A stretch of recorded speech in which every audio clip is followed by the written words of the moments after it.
नमस्कार मंडळी, स्वागत आहे आपलं संगीता सोमी किचन मध्ये. चला तर मंडळी, आज आपण दोन अशा हेल्दी डाएट स्पेशल रेसिपी बघणार आहोत. अतिशय पौष्टिक अशा ह्या दोन्ही रेसिपी आहेत, तर संपूर्ण व्हिडिओ बघा. चला तर आपण रेसिपीला सुरुवात करूया. इथं आता पहिली रेसिपी तुम्हाला दाखवते. त्यासाठी इथं मी 1 वाटी भरून शेंगदाणे घेतलेले आहेत आणि 1 वाटी भरून काळे चणे असतात तर त्याच्या साली काढून घेतलेल्या आहेत. आणि आता आपण जे शेंगदाणे आहेत ते बिना भाजलेले आहेत आणि हरभरा आहे किंवा तुम्ही काळे चणे म्हणू शकता, ते भाजलेले आहेत त्यामुळे ते भाजायची गरज नाहीये. तर आपण शेंगदाणे घेतलेले ते आता एका कढाईमध्ये घालून आपण स्लो गॅसवरती एकदम असे भाजून घ्यायचे आहेत. आता शेंगदाण्यामध्ये म्हटलं तर प्रथिने, जीवनसत्वे आणि खनिजे असतात. काळ्या चण्यामध्ये फायबर असते. हे दोन्ही पदार्थ जर एकत्र खाल्ले तर आपल्या शरीरासाठी फायदेमंद असतात. शरीर निरोगी राहते आणि प्रतिकारशक्तीही वाढते. चला तर आता हे शेंगदाणे आहेत ते एकदम स्लो गॅसवरती आपण भाजून घ्यायचे. 8 ते 10 मिनिटं लागतात शेंगदाणे चांगले भाजून घ्यायला. सतत हलवत आहे ते शेंगदाणे चांगले स्लो गॅसवरती भाजून घेऊया. आता आपण शेंगदाणे भाजतायत तो वरती एक बाजूला आहे ते आपण गूळ घेतलेला आहे आणि हा गूळ आहे तो आपण कट करून घेऊया. आता इथं गूळ मी किसून घेणार आहे किंवा मग सुरीच्या साह्याने पण तुम्ही अशा पद्धतीने बारीक करून घेऊ शकता किंवा किसणीवरती किसून घेऊ शकता. इथं तुम्ही ऑर्गॅनिक गुळाचा वापरही करू शकता. आता इथं मी साधा गूळ घेतलेला आहे. आता आपण हा गूळ आहे तो किसून घेऊया. एकदम थोडा बारीक किसते म्हणजे सुरीने बारीक करते, म्हणजे काय होईल की आपण त्याचं ज्या वेळेस पाक करणार आहे तो पटकन पाक आहे तो विरघळला जातो आणि जास्त वेळ लागत नाही. आता इथं गूळ आहे तो बारीक करून झालेला आहे. आपल्याला 1 वाटी भरून गूळ लागणार आहे. तर आता हा किसलेला गूळ आहे तो मी वाटीत घालून बघते बरोबर आहे की नाही. आता 1 वाटी भरलेली आहे आणि शेंगदाणे आपले भाजत आलेले आहेत. तिथं बघू शकता शेंगदाण्याची टरफलं आहे ते आपोआप म्हणजे अशी थोडीशी निघायला सुरुवात होते किंवा दुभंगली जातात, तर समजायचं की शेंगदाणा आपला परफेक्ट भाजलेला आहे. आता इथं आपण एका ताटामध्ये शेंगदाणा आहे तो काढून घेऊया आणि थोडा थंड करून घ्या. 1-3-4 मिनिटं आहे तो शेंगदाणा थंड करून घेऊया.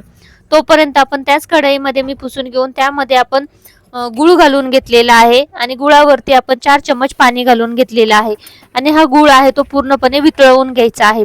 याचा पाक आपल्याला करायचा आहे, परंतु पाक एकदम असा घट्ट नाही करायचा किंवा एकदम कडक होईल असा नाही करायचा. मी तुम्हाला चिक्की खाताना सॉफ्ट राहिली पाहिजे त्यासाठी पाक आहे तो हलका फक्त गरम करून घ्यायचा आहे आणि लगेच बंद करायचा. त्याचे जे मोठे डिकळे राहिलेले असतात ना ते अशा पद्धतीनं स्मॅश करून घ्यायचे चमच्यानी. त्यामुळे गूळ शक्यतो किसणीवरती किसून घ्या. आता इथे बघा एक उकळी आलेली आहे, त्यावेळेस मी याच्यामध्ये वेलची पावडर घालून घेतलेली आहे आणि परत थोडं 1 ते 2 मिनिटं याला उकळी काढून घ्यायची आहे. पाक आहे तो एकदम जास्त घट्ट करायचा नाहीये.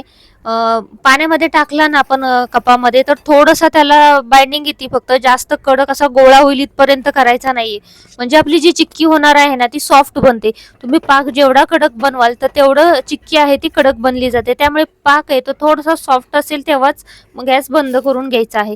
आता याच्यामध्ये मी जे शेंगदाणे घेतले होते आणि जे काळा चणा घेतला होता तो याच्यामध्ये घालून घेतलेला मिक्स करायचा आणि लगेच तूप लावलेल्या ताटामध्ये ओतून घ्यायचे.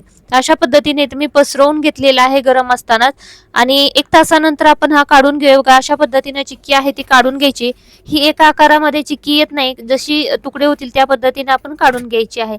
आता इथे बघू शकता ही चिक्की आहे ती अतिशय पौष्टिक अशी ती दुधासोबत मुलांना, वयस्कर लोकांना देऊ शकता. ज्यांना पण इम्युनिटी कमजोर आहे ज्यांची, किंवा मग कोणाची हाडं दुखतात किंवा कंबर वगैरे दुखी चालू असेल तर त्यांना ही दुधासोबत थोडीशी चिक्की खायला दिली ना तर भरपूर याच्यातून जीवनसत्व त्यांना मिळाले जातील. शेंगदाण्यामध्ये काय कॅल्शियम असतात, काळ्या चण्यामध्ये फायबर असतं, लो असतं, त्यामुळे काय हाडे मजबूत होण्यास मदत होते, रक्तदाब नियंत्रणात राहतो, वजन कमी करण्यास मदत होते, कोलेस्ट्रॉल कमी करतं आणि त्वचेसाठी पण फायदेमंद असतं आणि प्रतिकारशक्तीही वाढवतं. अशा बरेच आपल्याला फायदे होतात याच्यापासून. तर नक्की ही रेसिपी बनवून बघा आणि अशा पद्धतीची बनवून मुलांना खायला तुम्ही देऊ शकता. चला तर आता पुढची रेसिपी बघूया. ही आहे एक ड्रिंक आहे किंवा तुम्ही एक ज्यूस बोलू शकता. तर चला त्याच्यासाठी आपण हेल्दी ज्यूससाठी काय घ्यायचे ते बघूया. आता इथं मी 1 वाटी भरून काळा चनाच घेतलेला आहे. चना हा अतिशय पौष्टिक असा आहे.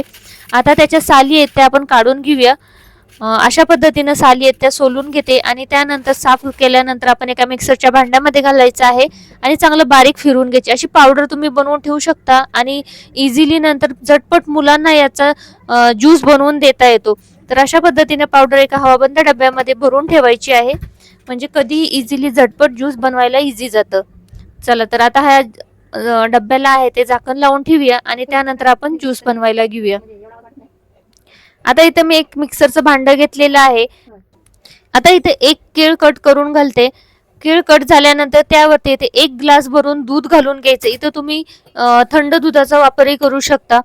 आता इथे 1 ग्लास दूध भरून घातलेला आहे. आता त्याच्यावरती आपण जी पावडर करून घेतली ती 2 चम्मच भरून घालून घ्यायची आहे आणि त्याच्यामध्ये 2 ते 3 खजूर आहेत ना, त्याच्या बिया काढून घेतलेल्या आहेत आणि ते घातले. हा ओला काळा खजूर आहे तो घालून घेतलेला आहे.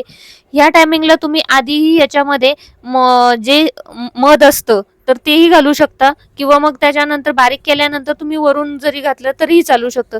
याच्यामध्ये आपण साखरेचा वगैरे अजिबात वापर केलेला नाहीये. मध आणि जे खजूर असतं त्याच्यातून त्याला गोडी येते आणि हा ज्यूस आहे तो अतिशय चविष्ट आणि हेल्दी असा तयार होतो.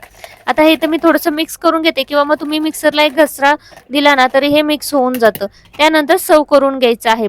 इथं सुरुवातीला तुम्ही डायरेक्ट खाली बर्फाचे तुकडे घालून त्यावरती पण सर्व करू शकता किंवा मग वरतून थोडेसे बर्फाचे तुकडे घालून तसंही सर्व करू शकता. अतिशय पौष्टिक असा हा ज्यूस आहे तो तयार होतो. नक्की अशा पद्धतीचा ज्यूस बनवून बघा.